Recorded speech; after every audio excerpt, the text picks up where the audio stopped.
In this video, we're going to create an application that does more than just display widgets on the screen as we've been doing so far. We're going to start by producing some code so that we can get a button to actually do something. And then we'll extend the app to see how to include a menu with it. Now in the future sections, I'm going to show you the finished app running first so you know what it is we're creating, but I'm not going to do that here. Partly because the app is very simple and also partly because we're going to change what it does halfway through. To start with though, I'm going to set you a challenge to build the layout for the user interface that the application will use. To help with that, I'm going to show you some rules on some slides governing how you can use constraints to set up this particular application's layout. So some general rules for the constraint system that it would be a good idea to keep in mind are as follows. Firstly, the anchor of a widget in the layout can be connected to any anchor of another widget, but there are some exceptions, and the exceptions are as listed below. Anchors of different types cannot be connected. Anchors on different axes, such as left and top anchor, can't be connected either. Now, baseline constraint handles can only be constrained to another baseline. Connecting anchors that would result in a cycle are also not permitted. So I think looking at that, you'd agree that the rules are pretty simple here. A constraint on a vertical edge can only be connected to another vertical edge, so you can't constrain the top of one widget to the left-hand side of another. That's not really difficult to remember as it's a bit obvious. A cycle not being allowed also makes sense. For example, all widgets must be constrained vertically so the Android runtime knows where to place them, as we saw with the warning in previous videos. So you can't connect the bottom in this example of widget A to the top of widget B, and then connect the bottom of widget B to the bottom of widget C, and then expect to be able to connect the top of widget C back to widget A. The layout designer just won't let you complete that last constraint. If you think about it, the widgets would all be constrained vertically, but Android would have no real idea where to place the group vertically. So let's go ahead now and start our new project. So as we've done a few times in the course now, we're going to create this new project. And I'm going to call it button click counter. Leave the domain as whatever you've already typed in there in previous videos. We'll use the default. Click on next. I'm going to leave the default on this screen as well, which will be the phone and tablet ticked and Wear, TV, Android Auto and Glass unchecked. Next. I'm going to choose an empty activity or the closest one to it if things have changed when you're watching this video. Click on next again. And the suggested names for the activity and layout are fine. And I'm checking that the generate layout file checkbox and backwards compatibility checkbox are both ticked, which they are. And I'm going to click on finish. So that's going to create the project in Android Studio. So while it's doing that, let's have a little bit of a discussion on what the challenge is for this, for creating this layout for the first time.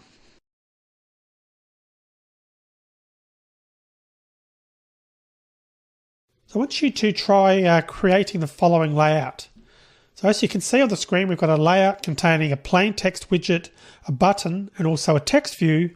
And what you're trying to do is get them to look like you can see in the image here. And a few notes about this: if the screen size or the orientation changes, then the plain text and button widgets must remain at the top of the screen, with the button over at the right and the plain text filling the space from the left edge up until the button. The text view should start just below the plain text, and it should extend to use as much of the screen as it needs when the text in it grows. And it should also be scrolled vertically if it gets bigger than the available space on the screen. And just a bit of a note there that the image hasn't got a constraint showing between the plain text widget and the button, but you might want to consider adding one to that as well. So again, the notes here are that if the screen size or the orientation changes, the plain text and button widgets must remain at the top of the screen with the button over to the right or at the right, and the plain text filling the space from the left edge up to the button. The text view should start just below the plain text and should expand to use as much of the screen as it needs when the text in it grows. And it should also be scrollable vertically if it gets bigger than the available space on the screen. I suggest you set all margins to 16 dp. As this is the real first challenge in that we've done in the course to date, I included images of the design and the blueprint to help you on the previous page, but let's just put on one last slide to show you them again so you can take another look. So that's what you're trying to create. So go ahead now and see if you can create that layout with the functionality that's I've listed on the screen. Pause the video now and do that. When you're ready to see me go ahead and create that interface, start the video again and I'll go through and do that with you. So pause the video now. Okay, so how did you get on? Did you manage to get the interface actually complete? Or hopefully you managed to do that, or at least gave it a good go. Because again, trying these challenges is really how you're going to become a great Android developer, because you really do learn a lot by experimenting and trying things out as opposed to just watching videos. Alright, so how do we go about creating this? Well, the first thing we need to do is open our interface or our layout. I'm going to double click or singly click up here because we've got it in the tab, the activity_main. And this is good that this has come up with an error, because I wanted to show you that from time to time you will get an error like this for no particular reason. And obviously in the previous videos so far in the course, we haven't had this error come up when we've created a new application, but for some reason this has come up. So there's a few ways to try and fix it. Sometimes it can be as easy as just closing down Android Studio, closing the project at least, and then opening it again. And just going back to see whether that fixes the problem. It doesn't always fix the problem, as it hasn't this time. The next thing to do is come up here into the File menu, click on Invalidate Caches and Restart. That can also help as well. So I'll try doing that. And that will rebuild the application once Android Studio restarts. So we'll see whether that fixes the problem. Close down this tip of the day. And you can see it's doing a complete re-indexing and rebuilding, so it can take a little while to do. But this can often fix those types of problems that do pop up.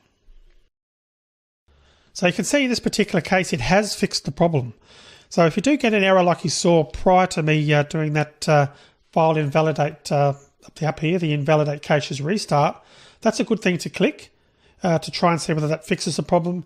As I said, just closing down Android Studio and starting can also help. So third option can help sometimes, going to Tools, clicking on Android and clicking on Sync Project with Gradle files. That's another way that can often fix things as well. So I'm doing that now just to show you how to do the process. So in this case, we already had the problem solved. So you now know what to do if you do get an error like that. All right, so moving on, we need to now start by deleting this Hello World widget because we don't need that for this project. So I'm going to delete that. Now I could have used that if I wanted to for the text view for this project, but I think it's probably more beneficial to start with a blank slate, so to speak, and just to load in all the, or drag in the widgets as we need them. I'm going to close down the project pane, so we don't need that, to make a bit more space for our layout, like so. So we now want to drag the 3 widgets we want onto the design or the blueprint and place them roughly where we want them using those guidelines that appear as, well, a guide, I guess, because that's what they are. And you've seen those guidelines appear in previous videos when I've dragged the widgets. But I'm going to make sure Auto Connect is on for this. So I'm going to click on that. So make sure you have got Auto Connect on. You're seeing the icon as I've got on the screen there now. So let's start by dropping a button in the top right. And I'm going to make a bit more room here for our widgets so that we can see them. And I'll also make a bit more space here for our properties in case we need to look at some of those later.